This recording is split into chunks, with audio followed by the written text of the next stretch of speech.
The cause and ideology behind business. A spiritual perspective on success and failure.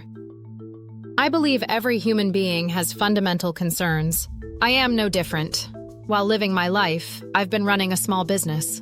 Through a certain level of self-awareness, I gained confidence and was able to live without much worry. However, I suddenly fell ill, suffered for a while, and then regained my health. After recovering, I resumed running my business and continued my study of GONG, right law.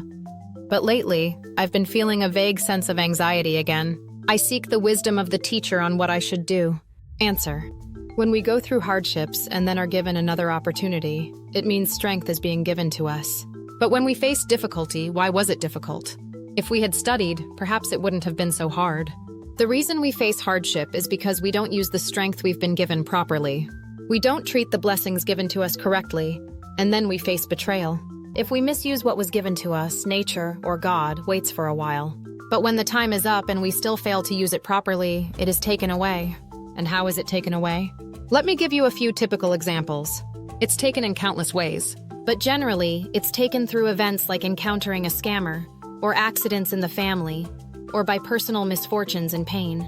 If we don't understand the root cause of these events, we'll eventually find ourselves brought low. When our strength is taken away, we lose power and become humble. When strength is given to us, we walk with pride, shoulders back, and full of confidence. But if we don't use that energy properly and time passes, our work goes neglected. If we strut around aimlessly with this energy, it will be taken away. The more is taken, the more our shoulders shrink. When we possess that strength, we walk boldly and confidently. But if we fail to fulfill our duties with the energy we've been given, it is taken away so that we can study again. If we are given a high position, we enjoy going up, but at a certain point, we hit a wall. Why? Because at that point, we are expected to perform our duties, and if we haven't studied on the way up, we can't do the work. So we're stopped, and if we continue failing to do our job, we're removed. We won't be allowed to rise further. On the other hand, if we fulfill our duties at that level, we are allowed to grow into the next phase. The extent to which someone grows determines how far they can go. If a person has grown this much and fulfills their responsibilities, they can continue to grow. If they haven't fulfilled their duties, they are removed and cannot rise any further. The growth process involves learning and gaining the right mass, capacity, and only when one arrives with that understanding and ability can they rise to the next level by doing their work properly. These are not just analogies, they're exact truths. The blessings given to us were meant to be used for a purpose. Studying that purpose is what it means to live a life aligned with the way. But we often follow a faith that merely asks to receive, rather than a faith based on living the way. While we're building the foundation, we are nurtured and supported. But once we reach a certain level, we are expected to fulfill our role. If we fail to do so, the energy is withdrawn and given to someone else. God is telling us to study again. The opportunity is always there, so equip yourself properly. God does not bring hardship out of hatred. Rather, difficulty is allowed so that we can learn. If you're struggling now, it's a signal telling you something is off. Let me give you an example. When starting a business, what needs to happen? I'll tell you about things happening now and in the future. For self-employment, one must step out into society with a cause. You don't run a business from your home, you enter society. And when doing so, you must have a cause. Before you start, you should study and prepare yourself. If you step into society without a cause, what happens? Suppose you invest $100,000 to start a business just to make money. Then exactly $100,000 will be taken away from you, by God, through circumstances that make that money disappear. Why? Because coming out with greed and no cause means it must be taken. That's the law. If you invest $300,000 with no cause, $300,000 will be taken away. Whether it's a coffee shop or restaurant, if you invest without cause, all your money will be taken. This is already happening, and will continue to happen. We don't understand why our business isn't working or developing. The only difference is how quickly the energy is taken, but it will be taken. Now, if it's not a small business, but a company you're operating, that's different. A company requires not just a cause, but an ideology. Self-employment requires a cause when entering society, but operating a company requires an ideology. Without ideology, you are not a true entrepreneur, and your success will be stripped away. You must have an ideology to justify the energy, money, being given to you. That's why it gets taken back, so establish your ideology. Do not start a business without a cause. and do not operate a company without an ideology. Doing so leads to 100% failure.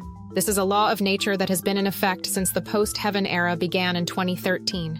So what kind of ideology should you have? I believe Hongik ideology is best. Broadly, it means benefiting humanity. Even if you can't benefit many, surely you can benefit some. This is how an ideology grows. The Hongik ideology can be personal or on various scales, small, medium, or large. I will grow my company to benefit people. Growing your company in a way that benefits society is key. Within this broader concept, you must find your specific purpose. This is what we call character education or social education. When starting a small business, what kind of cause should you have? Let me give a few examples. When opening a shop, people will form connections with you. You will be part of a neighborhood. If your cause is to understand the community and its people, then it becomes a righteous cause. You need to know the area and its citizens because they are your customers. If you open a business with the intent to understand and connect with the community, and not just make money, that is a righteous cause. And will you not make money then? You'll make all the money you need. People will come as customers, but more importantly, as people who teach you what you need to know. The economy supports you accordingly. That's the law of connection. Based on your mindset, the right people will be drawn to you. Thoughts don't simply come from the brain, they come from the soul. What we call thinking is actually an expression of our soul. Non-physical energy is operating, and the physical body is simply a tool. So our body doesn't originate thought, it just executes it. Whether you're running a small business or a company, establish a cause or ideology. Without ideology, you will not be nurtured. Since 2013, if you have a lot without ideology, you will soon see it all taken. This applies to big corporations too. No need to complain, God will handle it. This is what we call the great work of heaven and earth, CHEON. When a business fails, it usually means we've mismanaged something. Wake up quickly! And when you run a company, the number of people around you grows. Whether you have 5, 10, or 300 people, they become your connections. Are you helping them grow? Or are you just using them to make money? A company's true purpose is to nurture people. As the company grows, more people are entrusted to you. As a leader, you are given those connections to develop. This is real growth. If someone works with you for 20 years but hasn't grown as a person, whose fault is that? It's the owner's fault. Even if they leave the company, if they were nurtured properly, they'll still contribute to society. That's how society progresses. For example, if someone retires from Samsung or Hyundai but is useless afterward, it means the company failed. And when that happens, the company starts to decline. It's not just about sending people overseas, it's about their quality. Growth means nurturing your people. If you fail to do that, you ruin their lives. Ask yourself, does the work I do really have an ideology? Or am I just trying to succeed? If it's the latter, then keep studying and working hard. Eventually, an ideology will form. Through the continued study of Jongbeop and steady growth, you will develop this ideology. And when that happens, the right people and the right wisdom will come. Please understand it this way. Title: 2 Essentials for a Successful Business. Cause and Ideology. Key points summary. Losing your health or struggling in business is not random. It's a sign that you need to learn and reflect. When we misuse the energy or opportunities given to us, they are taken away. Why do we face hardship? Because we became careless or arrogant with the strength and resources given to us. Nature, or God, waits for us to use them correctly. If we don't, they are taken away through illness, betrayal, accidents, or financial loss. Self-employment needs a cause. Business needs an ideology. If you start a business just to make money, without a deeper cause, you will lose your investment. A cause means having a reason for your work beyond personal gain, like understanding and serving your community. Running a company, not just a shop, requires a clear ideology, a vision that benefits others. No ideology equals guaranteed failure, 100%. Since 2013, start of the post-heaven era, universal laws are stricter. If you succeed without a proper ideology, your success will eventually be taken away. The best ideology is the Hongik ideology, to benefit humanity. Even helping a few people is a start. The true purpose of business: growing people. As your business grows, you're given people, connections to guide and develop. A true entrepreneur helps others grow, not just earn profits. If your employees don't grow while working with you, it's the leader's failure. Even large companies like Samsung or Hyundai will decline if their people leave without becoming better. Why you might be feeling stuck right now, because you're not fulfilling your role, or you started without a cause or ideology. But it's not too late. Start studying, reflecting, and developing your purpose. As you grow spiritually and mentally, your true ideology will naturally emerge. Core message: never start without a cause, and never run without an ideology. This is the law of nature and the path of spiritual growth. I wrote the story based on the above article's title, Taken to Give, 3 billion won. Gone? Sung-woo stared blankly as the accountant confirmed the loss. Yes, sir. It appears the funds for your third cafe expansion were part of a scam. As the untouched coffee on the table grew cold, Seung-woo sat in stunned silence. 3 billion won. It was the largest amount of money he had ever handled, nearly half the worth of the company he had spent 7 years building. When he first started his business, the goal was simple. Let's make some money. He envied his successful friends with their imported cars and high-rise apartments. If they can do it, so can I. So he launched a trendy cafe brand. He opened locations in all the trendiest spots. Success came quickly.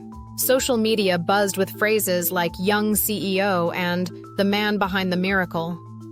His confidence soared, and he walked as if the world belonged to him. Then it all collapsed. My health feels strange. My heart races. I can't breathe properly. The symptoms began soon after the scam. Each night, a tight pain clenched his chest. Doctors found no physical cause. It's likely stress, they said. His body weakened. The company began to unravel. Some employees made reckless decisions, others quietly left. Only then did Seung-woo realize he had never truly nurtured anyone. They were all just chasing paychecks. That's how I built it. Around that time, his mother handed him a book. In it, he encountered the term Jongbeop, right law, for the first time. Whatever is given without just cause will be taken away. The line stuck with him, deep in his chest. 'Cause ideology? He closed the book and stared out the window.